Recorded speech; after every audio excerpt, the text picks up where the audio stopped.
Пациент со ризично високо ниво на шеќер во крвта и хронично белодробно заболување утрово побарал помош во ординацијата на матичниот лекар Ненад Лазаров, но не успеал да добие термин за преглед кај специјалист.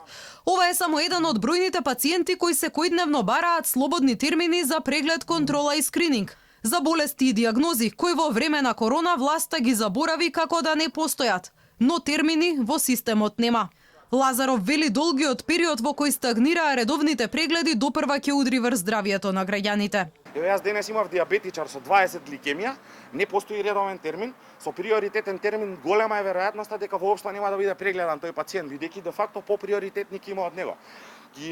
Не ги обавуваме редовните прегледи ни приближно доволно за да скринираме, да случајно најдеме на наод некој на малигнитет, на некој посериозно заболување, и тоа страшно ќе се одрази врз нашата работа од една страна, од друга страна она што јас лично го лоцирам како проблем е тоа што ни се кумулира работа.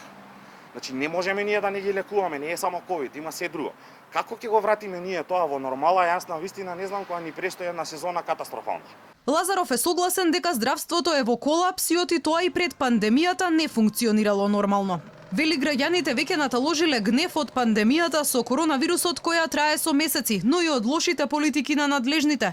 Но смета оти тоа не смее да биде изговор за се позачестените напади кои се случуваат низ болничките ходници. Доаѓа до акумулирање на нервози и стресови кај луѓето, сите се напнати, веќе почнуваат нашите пациенти сериозно да ги чувствуваат и економските последици на оваа криза, не само болеста како болест. За насилие и било какво физичко или психичко или вербално не постои оправдание никако.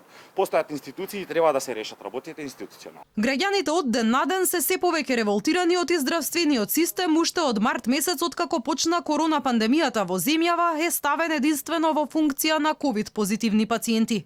Гневот од лошото менаџирање во здравството го истураат врз здравствените работници.